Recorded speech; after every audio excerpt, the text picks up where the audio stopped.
Hi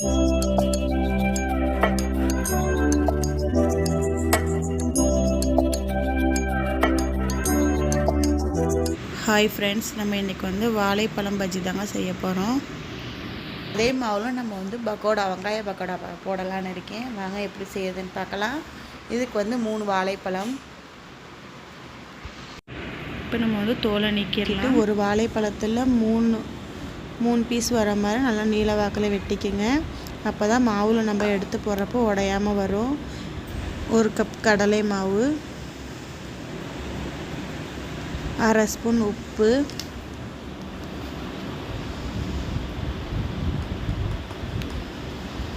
நான் வந்து இதில் காஷ்மீரி மிளகாத்தூள் 1 ஸ்பூன் சேர்க்குறேன். நீங்கள் சாதா மிளகாத்தூள் இருந்தால் 1 ஸ்பூன் சேருங்க.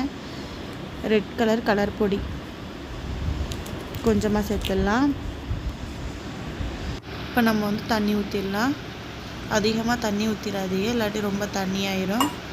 ஃபஸ்ட்டு கொஞ்சமாக தண்ணி ஊற்றிட்டு ஃபஸ்ட்டு கலந்து விட்டு பாருங்கள். கெட்டி இல்லாமல் கலக்கணும்.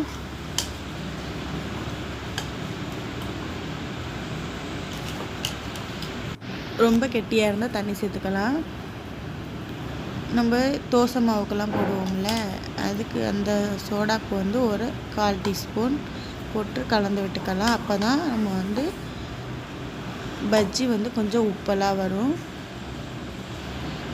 இப்போ வந்து பஜ்ஜி முழுகிற அளவுக்கு நம்ம வந்து எண்ணெய் சேர்த்துடலாம். இப்போ நம்ம எடுத்து வச்சுருக்க வாழைப்பழத்தை வந்து இந்த மாவில் நல்லா பிரட்டி விட்டுடலாம்.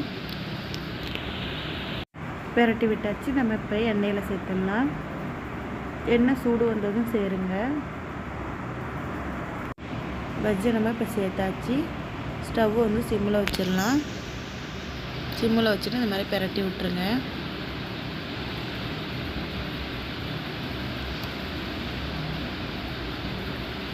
இப்போ இந்த பஜ்ஜி வேகிறதுக்கு அதிக டைம்லாம் ஆகாது. இப்போ வந்து 2 சைடும் நல்லா செவந்துருச்சு. இப்போ நம்ம இதை எடுத்துடலாம்.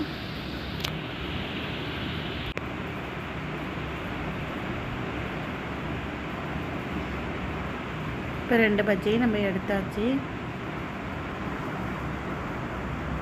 இப்போ இந்த வாழைப்பழத்தெல்லாம் போட்டதுக்கப்புறம் மாவு இருந்துச்சுன்னா இந்த மாதிரி வெங்காயத்தை நல்லா நீல வாக்கில் நல்லா வெட்டி எடுத்துக்கோங்க. வெட்டி எடுத்துட்டு நம்ம இதில் சேர்த்துடலாம். சேர்த்துட்டு நம்ம இதை பிரட்டி விடலாம். ரொம்ப தண்ணியாக இருந்துச்சுன்னா ஒரு 3 ஸ்பூன் கணக்காக கடல மாவு சேர்த்துக்குங்க. சேர்த்துட்டு கொஞ்சமாக உப்பு சேர்த்துக்குங்க. இந்த மாதிரி நல்லா வெங்காயத்தை நல்லா பிரட்டி விட்டதும் இதை நம்ம வந்து எண்ணெயில் சேர்த்துடலாம். இப்போ நம்ம வந்து எண்ணெயில் வந்து அப்படியே சேர்க்கக்கூடாது. ஒன்று அப்படி வந்து நம்ம வந்து உதிரியாக எடுத்து போடணும், இல்லாட்டி ஒன்றோட ஒன்று ஒட்டிக்கும். இப்போ ஒரு சைடு நல்லா பொரிஞ்சிருச்சு. இப்போ இன்னொரு சைடு திருப்பிடலாம்.